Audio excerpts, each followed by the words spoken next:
The Israelites were a people marked by a promise, an ancient covenant made between God and their forefather Abraham. After centuries of oppression in Egypt, they had been led out by Moses, a humble shepherd who, though reluctant, was called by God to lead a nation. With every step, their faith was tested, yet the promise of the promised land lingered on the horizon. For 40 long years they wandered the wilderness. The vast desert stretched before them like an unbroken sea, and the towering mountains seemed like silent witnesses to their struggles. But God had not left them. He guided them by a cloud by day and a pillar of fire by night. Every day was a lesson in trusting Him. Every challenge was a test of their loyalty. But within this vast crowd, murmurs of discontent were rising. While some were faithful, others began to question Moses' leadership. Why had they not yet reached the promised land? Why did they continue to suffer in this barren desert, with only manna from heaven and water from a rock? Was Moses truly the right man to lead them? Or was there another who could take them into the promised future? This is where we find Korah, one of the Levites, a member of the tribe specifically chosen to serve in the tabernacle, the dwelling place of God. To those around him, Korah was a man of significance. He had a voice among the people and a place of honor in the congregation. But behind this mask of respectability, a seed of rebellion was quietly germinating. Korah was no stranger to power. His heritage gave him a unique position in the community, and his lineage placed him in the service of the tabernacle. His role was sacred. Yet, it was this very closeness to the holy things of God that began to corrupt him. He wasn't content with his position. He wasn't satisfied with being a servant in the house of the Lord. His ambition began to cloud his judgment, and soon, his heart became a battleground for pride and discontent. Korah saw Moses as a man who had risen to power through divine intervention, and in Korah's heart, resentment began to grow. Why him? Why not me? He had the lineage, he had the stature. What made Moses so special? But it wasn't just Moses he resented. It was Aaron as well. Korah, a Levite, was part of a larger tribe within Israel's priestly caste, but Aaron had been chosen by God to serve as the high priest, the supreme religious leader. Was it right that Aaron, a mere family member of Moses, should be placed above all others? Korah was not alone in his frustration. As his bitterness festered, he began to gather others to his cause. The voices of dissent started to grow louder, whispering in the tents of the Israelites. Korah, along with two other prominent figures, Dathan and Abiram, began to stir the pot of rebellion. Dathan and Abiram were from the tribe of Reuben, the firstborn of Jacob, and they had their own grievances. The Reubenites, though born first, had never received the same honor as the Levites in the matters of the priesthood. With Korah, they saw an opportunity to challenge Moses' authority and seek their own rise to power. Together they sowed seeds of doubt. They whispered that Moses had grown too powerful, too self-assured. They questioned whether he truly spoke for God or if he was simply seeking personal glory. They argued that all the Israelites were holy. Why should one man have the right to lead them? Could they not all be priests? Should they not all have a voice in the direction of the nation? As these voices grew louder, the congregation began to divide. Those who followed Korah felt emboldened, while those loyal to Moses began to question whether the faithful leader they had trusted was, in fact, abusing his power. There was a ripple of unrest across the camp, and the unity that had held the Israelites together for so long was now fractured. The rebellion had begun. Korah was not a fool. He knew the power of perception. He knew how to speak in a way that drew people in, how to frame the argument in a way that made him seem righteous and Moses seem flawed. His discontent was not a sudden outburst. It had been simmering for some time, nurtured by the whispers of pride and ambition. The more Korah reflected on his situation, the more he convinced himself that he deserved more. The role of a Levite was significant, yes, but what of a man who could lead all of Israel? What of a man who could be God's spokesperson, as Moses had claimed to be? Korah, with his intellect, his heritage, and his charisma, was convinced that he could be that man. He was not just seeking leadership for the sake of power. No, Korah believed he was destined for greatness. He could see himself standing before the people, with the authority to make decisions and the respect of the entire nation. He believed the mantle of Moses and Aaron was a burden that they had failed to bear properly. Korah would bear it better. But this desire for greatness was the first step in his fall. Like so many before him, Korah's desire for elevation began with a single, dangerous question. What if I could do better? Dathan and Abiram were two men who had suffered personal setbacks. As members of the tribe of Reuben, they had once held the promise of leadership, but over time they had been passed over. The priesthood and the leadership of Israel had gone to the descendants of Levi, specifically to Moses and Aaron. It was a wound that never healed. These men, bitter at their perceived slight, saw Korah's rebellion as a chance to right the wrongs done to them. Together they joined forces, Dathan, Abiram, and Korah, against Moses and Aaron, each with their own grievances, but united by the same desire, power. Dathan and Abiram did not just voice their complaints in whispers. They brought them before the people, stirring the crowd with accusations and insinuations. Moses and Aaron have led us into the wilderness to die. They have no more claim on God's favor than any of us. Their words were sharp, filled with anger and frustration, and their rhetoric began to take root. As Korah's rebellion gained traction, his supporters began to gather, not just from the Levites but from all corners of Israel. He found allies in the influential leaders of the congregation, 250 men, each of them with status, respect, and authority. These were not insignificant men. These were leaders who had stood beside Moses and Aaron during the Exodus. They were men of honor. Yet they were now swept up in Korah's rhetoric, swayed by his arguments and promises of a new order. Korah's speeches became more persuasive, his words sharper and more biting. He painted a picture of an egalitarian Israel, a community where all the people were holy and worthy of God's favor, not just a select few. The rebellion spread like wildfire, igniting passions and frustrations that had long been buried. Moses, caught in the middle of this rising tide of discontent, felt the weight of the rebellion pressing down on him. It was not just an attack on his leadership, it was an attack on God himself. Korah was not just challenging Moses' authority, he was challenging God's design for Israel.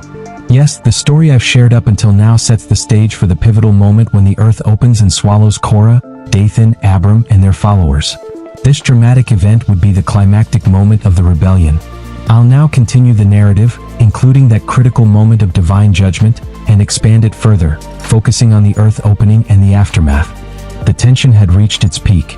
Korah, Dathan, Abiram, and their 250 followers stood before Moses and Aaron, their faces set with defiance. The entire congregation had gathered around the tabernacle, the sacred center of their faith, to witness the confrontation that would determine the fate of the rebels and the future of Israel's leadership. Korah, standing tall and filled with arrogance, addressed Moses directly, his voice carrying over the crowd. "You have gone too far, Moses. You claim to be God's chosen leader, but we are all holy. We are all set apart for service. Why do you raise yourself above the rest of the people? Why do you lord over us? You have taken too much upon yourself.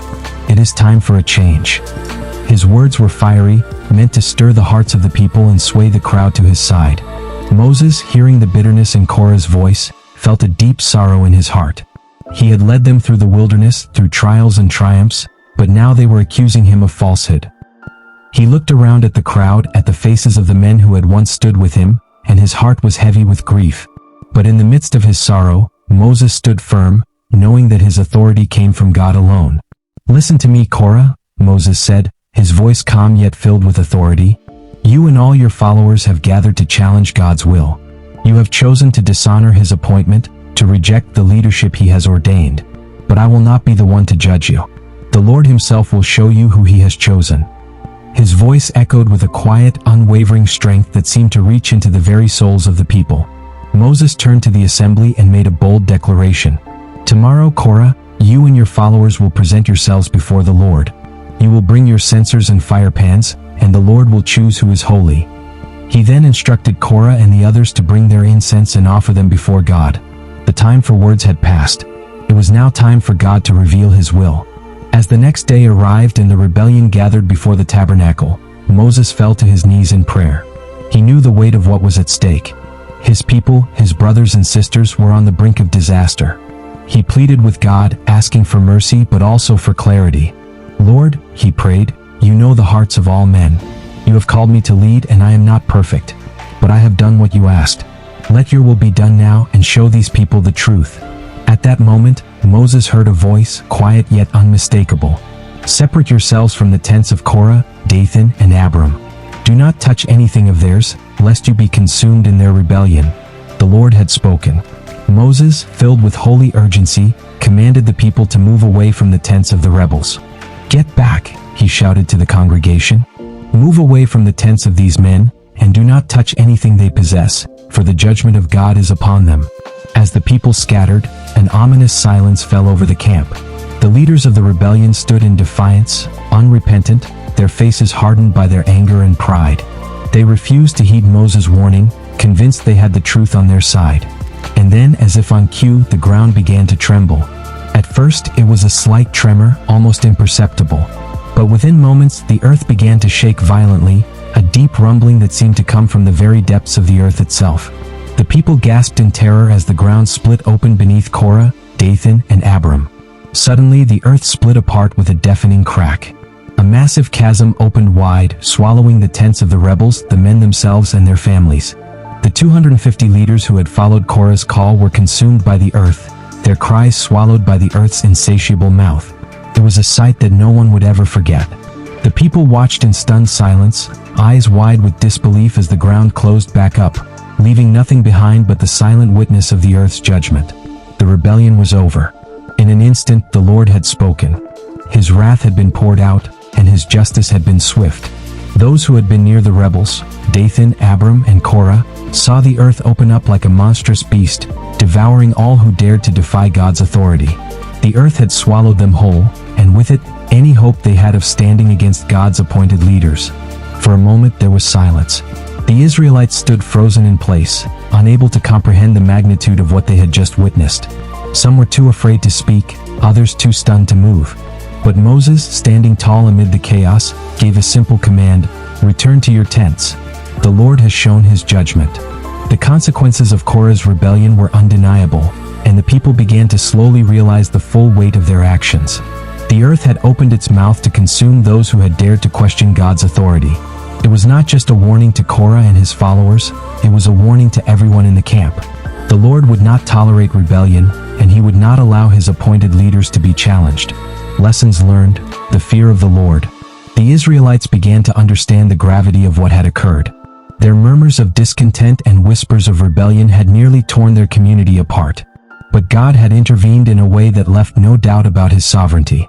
As the earth closed once again, the people saw the finality of God's judgment. There was no argument, no second chance. Those who rebelled were gone, swallowed by the earth. The fear of the Lord settled heavily on the people, and the memory of that day would stay with them for generations. In the wake of the earth opening, the Israelites knew that they had been reminded of a powerful truth: pride, rebellion, and defiance against God's authority would never stand. The consequences were severe, but they were also a demonstration of God's holiness and his unwavering commitment to his covenant. The Israelites were called to remain humble, to recognize that God alone was the giver of authority and the one who determined the path of his people. Korah's rebellion was a stark reminder of the seriousness of defying God's appointed leaders. The judgment was severe, but it was also merciful in its clarity. The people of Israel were shown the consequences of disobedience in the most dramatic way possible. And yet, in the face of such judgment, there was also a call to humility and repentance. God's judgment, while swift, was also righteous and fair. After the rebellion, Moses continued to lead with humility, knowing that his authority came not from himself, but from God. The events surrounding Korah's rebellion were a painful lesson, but they also strengthened Moses' resolve. He would continue to follow God's commands and lead the people with the wisdom and grace God provided him. As we reflect on the tragic end of Korah, Dathan, Abiram, and their followers, we are reminded of the importance of humility, obedience, and honoring God's appointed authority in our lives. The earth opening and swallowing them was not just an event in history, it's a stark reminder for all of us. Are there areas in your life where you've been tempted to challenge God's authority or question his appointed leadership? It's easy to fall into pride and rebellion when we face difficulties, but God's ways are higher than ours, and his plans for us are always good. If you've been moved by this story, remember the call to humility. Seek the Lord with a heart of surrender. Let his wisdom lead you, and remember that his authority is not meant to harm us, but to guide us into his perfect will. If this video has challenged you, and if you want to stay connected with more powerful Bible stories and lessons like this, make sure to hit the like button, subscribe to the Evangelion, and turn on the notification bell so you never miss a moment of what God wants to reveal to you. Share this video with someone who needs to hear this powerful lesson today. Remember, the earth may have opened to reveal God's judgment, but his grace is always there, waiting for those who humbly seek his face. May we all walk in humility, in obedience, and in awe of the great God we serve.